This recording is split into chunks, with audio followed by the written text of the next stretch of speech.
اپنے امام وقت سے بھی رابطہ ضروری ہے۔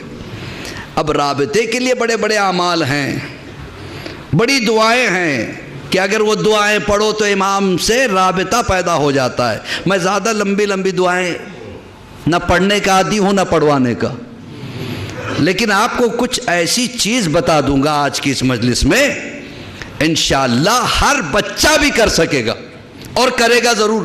تو ایک چھوٹا سا عمل ہے رابطہ قائم کرنے کے لیے، رابطہ کہ کہے سونے سے پہلے، پورے کاموں سے فارغ ہو جانے کے بعد جب آپ بستر پہ سونے کے لیے لیٹ رہے ہوں تو اس وقت آخری وقت یہ کہے بسم اللہ الرحمن الرحیم۔ میرے مولا نے ایک اصول دے دیا، اگر زندگی میں کبھی چوٹ نہیں کھانی ہو، زندگی میں کبھی ناکامی کی شکل نہ دیکھنا ہو، تو یہ 4 چیزوں پہ عمل کر لینا۔ عبادت میں دل پہ قابو، محفل میں بیٹھو تو زباں پہ قابو۔ محفل میں دیکھیے پہلے سوچو پھر بولو۔ بیوقوف میں اور عقل مند میں یہی پہچان ہے، بیوقوف پہلے بولتا ہے بعد میں سوچتا ہے یہ میں نے کیا کہہ دیا۔ عقل مند پہلے سوچتا ہے پھر بولتا ہے۔ مولا نے کیا کہا؟ عبادت میں دل پہ قابو، محفل میں بیٹھو زباں پہ قابو۔ تیسری بات بتا دوں، بہت پریکٹیکل بات ہے، دعوت میں بیٹھو تو ہاتھوں پہ قابو۔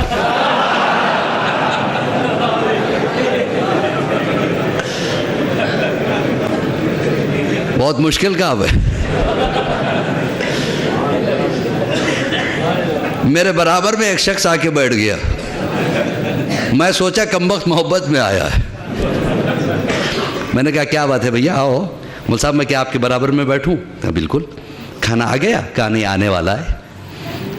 مول صاحب میں کیا بتاؤں آپ سے؟ میں نے کہا کیا ہے بولو تو صحیح، کوئی تکلیف؟ کہا نہیں مول صاحب بات ایسی ہے میں بڑا شرمیلا ہوں۔ میں نے کہا تمہارے شرم سے میرا کیا لینا دینا؟ کہ نہیں اس لیے میں آپ کے برابر میں آ کے بیٹھا ہوں، یہاں مانگنے کی ضرورت نہیں پڑتی ہے، سارے آئٹم ایسے ہی آ جاتے ہیں، اور یہاں زیادہ ہوتا ہے وہاں کم ہوتا ہے، مانگو تو بھی نہیں ملتا واضح مرتبہ۔ لیکن میں نے کہا نا مول صاحب کہ میں شرمیلا ہوں، میں اپنے ہاتھ سے نہیں ڈالتا کبھی بھی، آپ مجھے ڈالیے، میں کہتا رہوں گا بس۔ بس کا مطلب اور میں نے کہا اسٹریٹجی ہے، پلاننگ ہے۔ میں نے کہا ٹھیک ہے بھیا تو بیٹھ میں ڈال دوں۔ مول صاحب جب آپ ڈالتے رہیں گے میں کہوں گا بس بس، آپ اور ڈالتے رہیے گا، پھر میں ڈالوں گا آپ کہیے بس بس۔ میں نے کہا بھائی میں کم کھانے والا آدمی ہوں، مجھے اس کی ضرورت نہیں ہے، تجھے البتہ میں ڈال دوں گا۔ تو کیسے کیسے لوگ ہوتے۔ مولا نے کیا کہا؟ عبادت میں دل پہ قابو، محفل میں بیٹھو زباں پہ قابو، دعوت میں بیٹھو ہاتھوں پہ قابو۔ ارے ہماری جانیں فدا۔ چوتھی چیز انشاءاللہ اب یہ دیکھوں گا کتنوں کے ذہن میں اتری، کتنوں کے اوپر سے چلی گئی، یہ ٹیسٹ ہے آپ کا۔ مولا نے کیا کہا؟ عبادت میں دل پہ قابو، محفل میں بیٹھو زباں پہ قابو، دعوت میں بیٹھو ہاتھوں پہ قابو۔ چوتھی چیز سنیے گا، کسی کے گھر جاؤ تو نگاہوں پہ قابو۔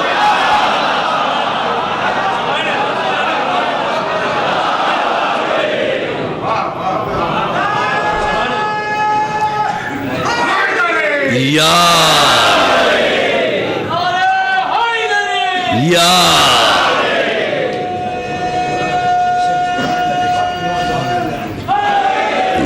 علی میرے مولا۔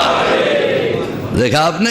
تو عزیزان محترم پہچانو، انہوں نے پہچانوایا ہے، اسی لیے ان سے رابطہ ضروری ہے، اپنے امام وقت سے بھی رابطہ ضروری ہے۔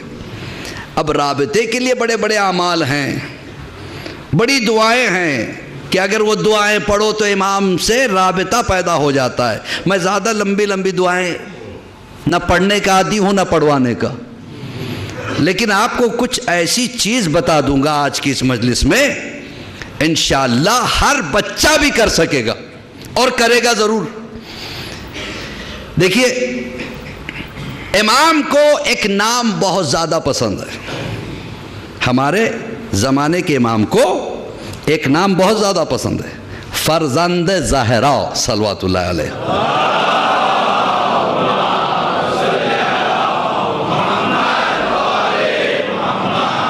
تو ایک چھوٹا سا عمل ہے رابطہ قائم کرنے کے لیے, رابطہ کہ کہے سونے سے پہلے, پورے کاموں سے فارغ ہو جانے کے بعد جب آپ بستر پہ سونے کے لیے لیٹ رہے ہوں, اس وقت آخری وقت یہ کہے السلام علیکہ یا فرزند زہرا صلوات اللہ علیہ. کیا مشکل کام ہے؟ نہیں, بہت آسان ہے.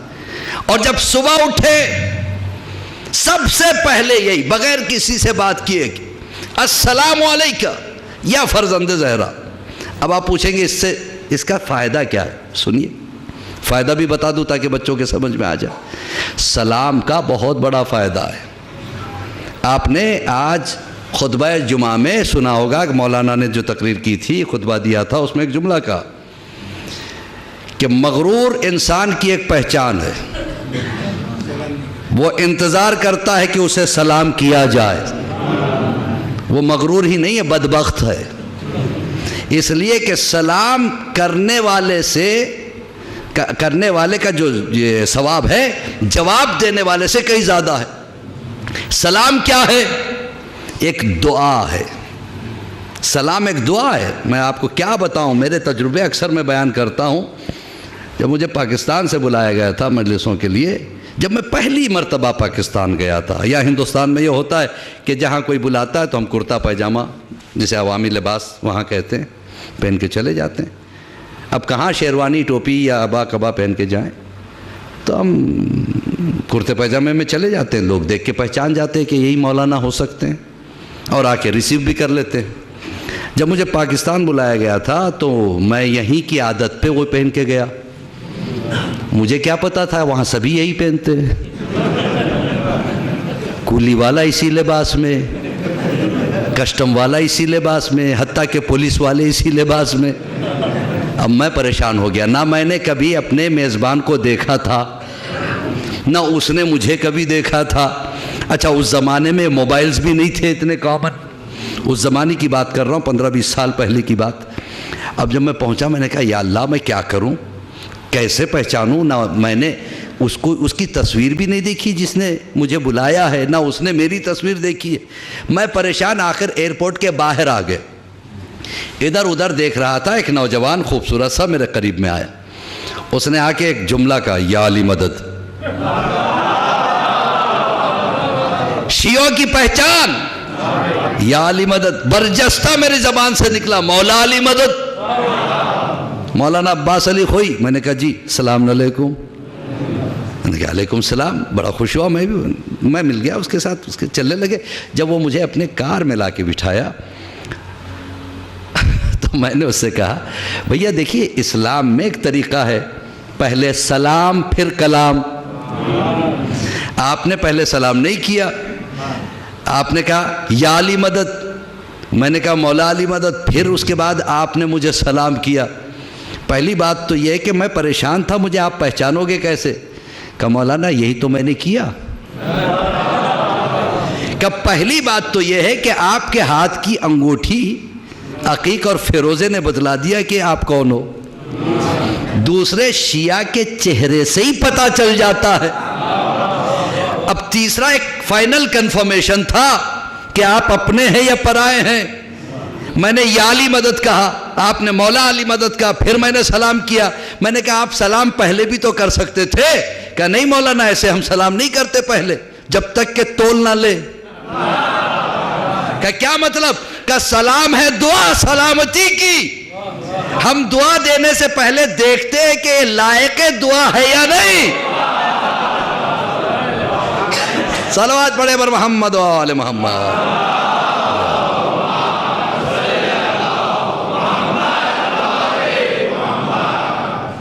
ایک اس سے بہتر صلوات پڑھیے گا بر محمد و آل محمد.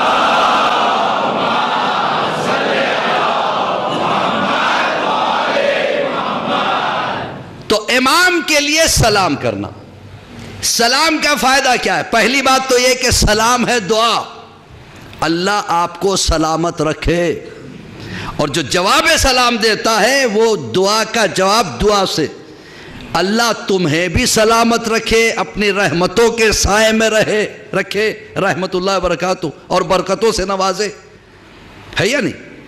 ہم اگر امام کو سلام کریں،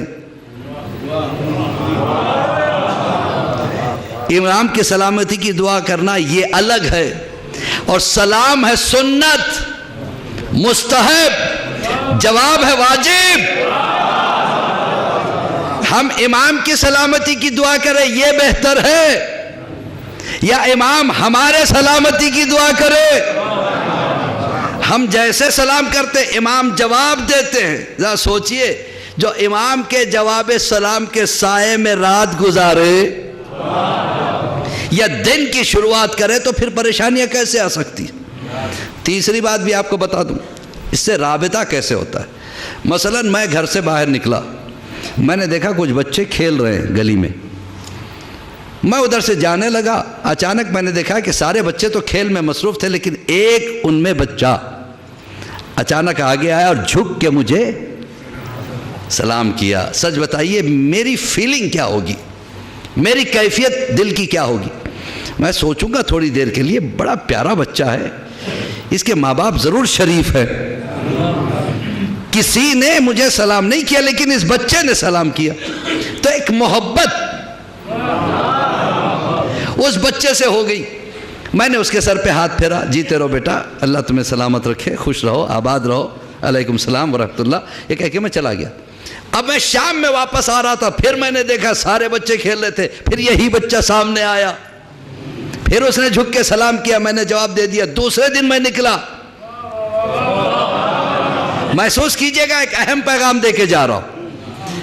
اب وہ آیا، پھر سے سلام کیا، میں نے جواب دیا، پھر چلا گیا، پھر شام میں آیا، پھر سلام کیا، تیسرے دن بھی یہی ہوا۔